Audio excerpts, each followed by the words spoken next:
విద్యుత్ ఛార్జీలు పెంచమని ఊరూరా ప్రచారం చేసిన చంద్రబాబు ఇప్పుడు ప్రతి ఇంట్లో విద్యుత్ ఛార్జీల భారాన్ని మోపారని అనంతపురం నగర మేయర్ వసీం ఆగ్రహాన్ని వ్యక్తం చేశారు. నగరంలో విద్యుత్ ఛార్జీల పెంపుపై వైసీపీ చేపట్టిన పోరుబాట కార్యక్రమంలో ఆయన పాల్గొన్నారు. కుటుంబ ప్రభుత్వం పాలనపై ఆయన సందర్భంగా విరుచుకుపడ్డారు. ఎన్నికల ముందు విద్యుత్ ఛార్జీలు పెంచము అని చేసిన చంద్రబాబు నాయుడు అధికారంలోకి రాగానే 15,000 కోట్ల విద్యుత్ భారాన్ని ప్రజలపై మోపారని ఆరోపించారు. పేద మధ్యతరగతి వర్గాలకు విద్యుత్ ఛార్జీలు పెనుభారంగా మారాయన్నారు. అంతేకాకుండా సూపర్ 6 హామీలు పట్టించుకోలేదన్నారు. కూటమి నేతలు హామీలను అమలు చేయాలని ప్రశ్నిస్తే దాడులు, దౌర్జన్యాలు, కక్ష సాధింపులు చేస్తున్నారన్నారు. మీ బెదిరింపులకు భయపడేది లేదు అని, పెంచిన విద్యుత్ ఛార్జీలు తగ్గించే వరకు పోరాటం తప్పదని హెచ్చరించారు.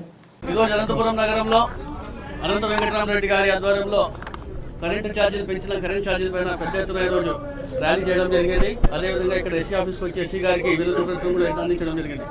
కూటమి ప్రభుత్వం అధికారంలో వచ్చి 6 నెలలైనా కూడా చంద్రబాబు నాయుడు గారు అధికారంలో రాకముందు ఏవైతే హామీలు ఇచ్చారో సూపర్ 6 అని చెప్పి కరెంట్ ఛార్జీలు పెంచను ఏ విధంగా చెప్పారో అధికారంలో వచ్చి 6 నెలలైనా కూడా ఈరోజు ఇప్పటి వరకు కూడా ఆ మాటలన్నీ చెప్పి మోసం చేస్తున్న ప్రజల్ని మన చంద్రబాబు నాయుడుకి ఏ విధంగా తెలుసు మీ అందరూ తెలుస్తున్నాను.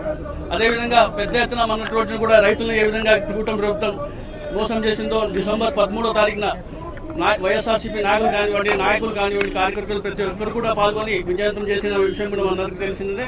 అదేవిధంగా ఈ రోజు కూడా కరెంట్ ఛార్జీలు ఏ విధంగా పెంచినారో అవన్నీ తగ్గించాలని చెప్పేసి 15,000 రూపాయల పేదల పైన భారం వేస్తున్న వెనక్కి తీసుకోవాలని చెప్పేసి ఎస్సీ ఎస్టీలకు 200 యూనిట్లు అదేవిధంగా కొనసాగించాలని చెప్పేసి కూడా మేమందరూ పెద్ద ఎత్తున ఈ కార్యక్రమంలో పాల్గొనడం జరిగింది. ఖచ్చితంగా ప్రజల వైపు ఉంటాం, ప్రజల పక్షాన మేము పోరాడతాం.